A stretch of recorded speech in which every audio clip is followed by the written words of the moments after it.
안녕하세요. 조현 변호사입니다. 오늘은 보이스피싱 관련돼서 지급정지된 경우 이의 신청하는 방법에 대해서 살펴보도록 하겠습니다. 보이스피싱 지급정지된 경우엔 사실은 비대면 거래가 다 정지되고 해당 계좌는 또 사용할 수 없는 문제가 생깁니다. 따라서 계좌를 정상적으로 사용하려면 은행에 이의 신청을 통해서 하는 방법밖에 없습니다. 이러한 경우에는 사실은 그 법제화돼 있어서 저희가 이 관련 법조문을 통해서 한번 살펴보도록 하겠습니다. 이의신청 관련돼서는 전기통신금융사기 피해 방지 및 피해금 환급에 관한 특별법 제7조에서 규정하고 있는데, 여러분 잘 안 보이실 것 같아서 제가 메모장에 옮겨봤습니다. 보시면 제7조 지급정지 등에 대한 이의제기 명의인은 다음 각호 어느 하나에 해당하는 경우에는 제4조 1항에 따른 지급정지 또는 제13조 2의 제3항에 따른 전자금융거래 제한이 이루어진 날로부터 뭐 요런 공고일 등 기준으로 2개월이 경과하기 전까지는 금융회사 지급정지된 그 은행입니다. 지급정지, 그 다음에 전자금융거래 제한 및 채권소멸제에서 이의제기를 할 수 있다라고 규정하고 있고, 각 호 사유가 하나 두 개입니다.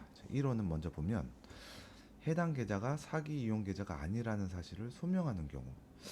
사실을 이게 소명하는 경우라고 해나 하고 있지만 여기에 해당하는 경우는 좀 드뭅니다. 굉장히 1호를 기준으로 해서 사실은 지급정지 신청을 해서 이의제기를 한다고 하면 받아들여지는 경우가 좀 많이 없습니다.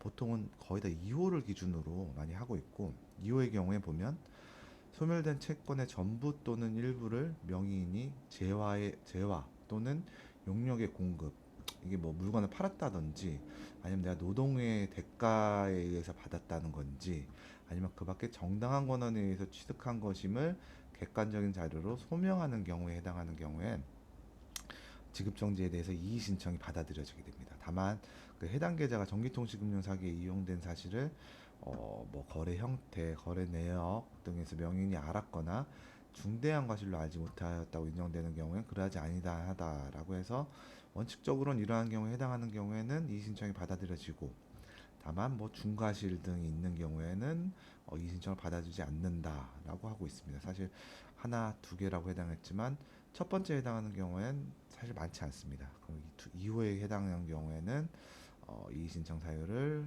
규정하고 있으니까 이를 이유를 기준으로 적극적으로 활용하시면 될 것 같습니다. 먼저 그 양식을 보면 어, 저희가 보면 양식은 이의제기 신청서입니다. 이의제기 신청서 살펴보면 이제 신청인 성명, 생년월일, 원적 사항 등을 기재하게 되고, 지급정지 계좌에 대해서 뭐 설명을 하게 되고, 개설 점포, 예금 종별, 명의인, 그다음에 이의제기 사유에 대해서 쓰게 되어 있습니다. 그리고 이후에는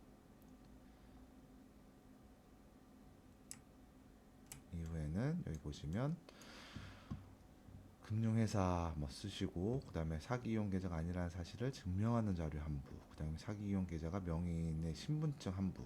보통은 이의제기 사유가 여기 좀 칸이 작아서 저희가 뭐 대신해서 제출해 드리는 경우에는 첨부 서류로 가름한다라고 해서 보통 이렇게 쓰고 있습니다. 보시면 뭐 7조 1항 및 같은 법 시행령 7조에 따라서 한다라고 하고, 지급정지의 경위에 대해서 설명해 줄 필요가 있습니다. 사실은 은행은 돈 들어온 거밖에 모르고 어떻게 돈이 들어왔는지는 알 수 없잖아요. 그래서 거기에 대해서 좀 설명할 필요가 있습니다. 신청인은, 그러니까 이 얘기하는 사람은 뭐뭐를 하는 자로서 과거 뭐 어떤 일을 했고 뭐 어떤 사업을 몇 년부터 시작했다. 그런데 이 입금 경위와 관련된 사람들의 얘기를 설치하고, 대화 내역이 있으면 대화 내역을 첨부하고, 그 다음에 처음에 뭐 한국에 결제되는 금을 뭐 한국으로 보내주는 뭐 이런 일을 하고, 과거에 정상적으로도 뭐 거래를 했던 내역이 있으면 제출하고, 쭉 보시면 또 뭐 취지에 대해서 저희 간략히 설명드리고 있고, 그 다음에 뭐 7조 1항 2호에 관한 사유에 대해서 저희 설명을 드리고, 같은 법원에 대한 유사한 판결 이런 것들을 첨부하고 제출해드리고 있습니다. 뭐 신청인의 대화 내역이라든지 아니면 그 다음에 저희 그 관련돼서 뭐 환전해준 내역 이런 거 있으면 제출하시면 도움이 되겠습니다.